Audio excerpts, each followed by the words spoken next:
जय श्री राधे। पूज्य श्री सद्गुरुदेव भगवान के चरणों में प्रणाम। आज पूज्य श्री सेठ जी कहते हैं,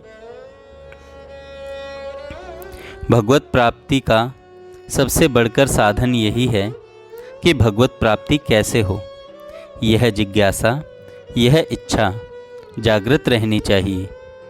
भगवान कैसे मिलें, यह तीव्र इच्छा हर समय जागृत रहनी चाहिए। भगवत प्राप्ति का उपाय इस तीव्र इच्छा से अपने आप मिल जाएगा। बिना भगवान के मिले काम नहीं चलता, कहीं भी शांति नहीं मिलती। इसलिए भगवान की आवश्यकता है। भगवान के बिना दूसरी चीज़ से काम नहीं चलता है। संसार के पदार्थ बहुत समय से हमारे पास रहे हैं, ये उल्टे बाधक हैं। भगवत प्राप्ति की तीव्र लालसा होनी चाहिए। असली लगन इस प्रकार की होनी चाहिए कि लगन लगन सब कोई कहे, लगन कहावे सोए, नारायण जा लगन में तन मन दीजे खोए। जब यह बात समझ में आ जाती है कि भगवान के समान कोई चीज़ नहीं है, तब उनको पाने की तीव्र लालसा जागृत हो उठती है। रुपए तीव्र इच्छा होने पर भी नहीं मिलते, क्योंकि रुपए जड़ हैं। आप में तो उनको पाने की इच्छा है, परंतु रुपयों में आपको पाने की इच्छा नहीं है। भगवान कहते हैं, अनन्य चेता सततम यो माम स्मृति नित्यशः तस्या अहम सुलभ पार्थ नित्य युक्तस्य योगिनः।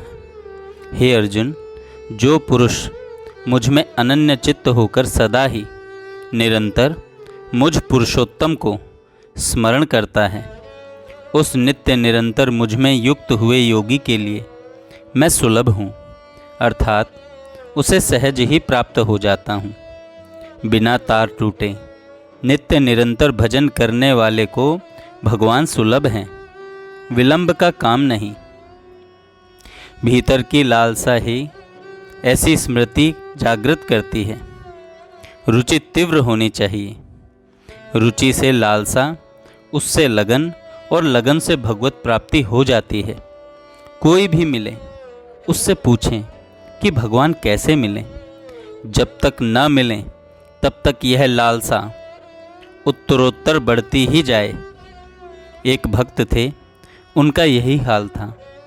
हर बादल को देखकर चातक की तरह पुकारना, कैसे मिलें, यही लगन लगी रहती थी।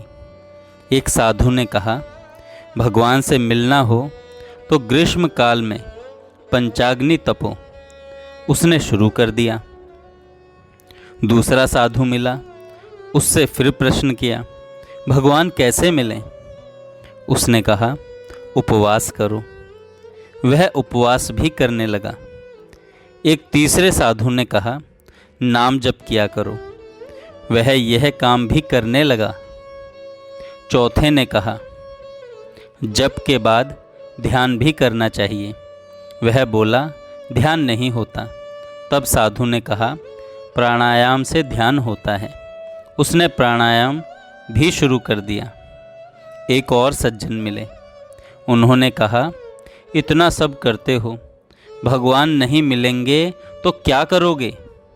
वह बोला, जीवन भर खोजता रहूँगा, जीवन भर खोज करता रहूँगा, कहीं ना कहीं और कभी ना कभी तो अवश्य मिलेंगे। बस उसी सज्जन में से भगवान प्रकट हो गए। वे भगवान ही थे, परीक्षा करने आए थे।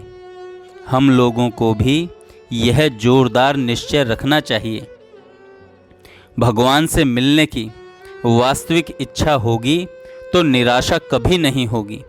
जो भगवान के भरोसे पर रहता है, उन पर निर्भर रहता है, उसे भगवान अवश्य मिलते हैं। विलंब तो हमारी कमी की पूर्ति के लिए करते हैं।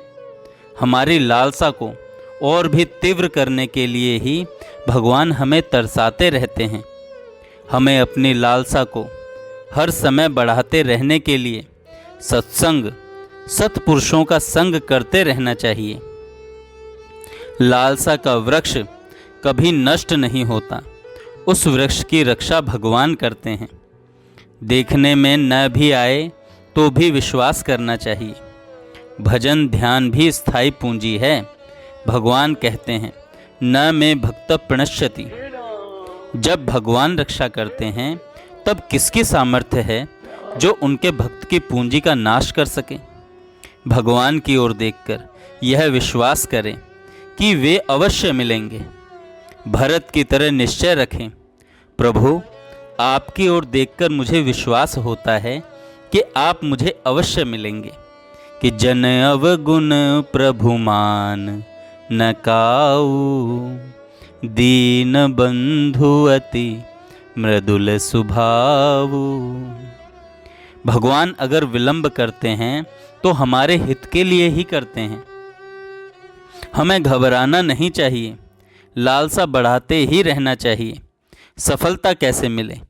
भगवान की ओर महापुरुषों की कृपा से। वह कृपा कैसे प्राप्त हो? वह तो प्राप्त ही है। हम लोग मानते नहीं। इसी भूल को हटाना है, यही करना है। उस प्रभु की ओर महात्माओं की तो पूर्ण दया है, फिर हमें अनुभव क्यों नहीं होता? हम उस दया को मानते नहीं, इसीलिए प्रतीति नहीं होती। हम प्रभु की शरण हो जाएं तो हम पर वह दया चमक उठती है। जैसे शीशे की धूल हटा दी जाए तो सूर्य का प्रकाश उस पर चमकने लग जाता है। मानने से भी दया प्रतीत होने लगती है। एकांत में बैठकर गदगद भाव से भगवान से प्रार्थना करनी चाहिए। दिल खोलकर रोना चाहिए। ऐसा न बने तो वचन मात्र से ही प्रार्थना करो, हे नाथ, हे गोविंद, हे वासुदेव, हे हरि, त्राहि माम। बिना भाव के भी प्रार्थना करने से आगे जाकर भाव बनने लगेगा। हमारी अज्ञता, संशय, सारे दोष प्रार्थना से हट जाएंगे।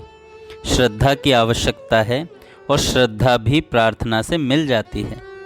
जब तक तीव्र इच्छा न हो तब तक सत्संग करते ही रहो। सत्संग ना मिले तो सत्पुरुषों के वचनों का मनन विचार करना चाहिए। सत्संग की लालसा होगी तो महापुरुष संसार में हैं ही। भगवान उन्हें भिजवा देंगे या स्वयं महापुरुष बनकर आपके सामने आ जाएंगे। लालसा होनी चाहिए। भगवान से जो मिलना चाहते हों उसे भगवान न मिलें, यह युक्ति विरुद्ध बात है। हमारे में चाह होने से भगवान में चाह उत्पन्न होती है और उनकी चाह को कौन रोक सकता है? इसमें विद्या, बुद्धि, धन किसी चीज की आवश्यकता नहीं है, केवल चाह की आवश्यकता है। भगवान हमारे हित के लिए ही विलंब करते हैं। अधिक उत्कट इच्छा होने पर मिलने में अधिक आनंद होता है। जैसे भूखे को भोजन और प्यासे को जल मिलने पर वह उन्हें अधिक आनंद होता है। मिलने पर उन्हें अधिक आनंद होता है। जो भगवान पर बेड़ा डाल देता है कि हमें भगवान से ही मिलना है, चाहे वे आजीवन न मिलें, हमको और दूसरा काम करना ही क्या है। उनकी जब इच्छा हो तब मिलें, हमें तो बस भजन ध्यान करते ही रहना है। एक साधु की बात। नारद जी के हाथ भगवान को संदेश भेजा। पूछा, मुझे भगवान कब मिलेंगे? भगवान ने कहा, वह जैसा भजन ध्यान करता है वैसा करते रहने पर उस पीपल के पेड़ के जितने पत्ते हैं उतने वर्षों तक करने पर मिलेंगे। नारद जी ने जाकर उस साधु से कह दिया। वह साधु इस बात को सुनकर गदगद हो गया। मुझको, मेरे जैसे को भगवान मिलेंगे, मेरे जैसे को भगवान मिलेंगे, मेरे जैसे को भगवान मिलेंगे, मेरे जैसे को भगवान मिलेंगे, ऐसे कहते कहते नाचने लगा। बस उसी क्षण भगवान वहाँ प्रकट हो गए। नारद जी बोले, भगवान आप आ गए? भगवान बोले, इसका हाल तो देखो। यह इस प्रकार की बात सुनकर भी निराश नहीं हुआ, उल्टा प्रेम में नाचने लग गया। शर्त खत्म हो गई, चाहे जब मिलें, मिलेंगे तो सही। बस आनंद के मारे विभोर हो गया, अब मैं कैसे देर कर देता। वही बात कि लालसा बढ़ाएं, आपका प्रश्न ही उत्तर है। भगवान कैसे मिलें, यही करते रहो। जय श्री राधे। जय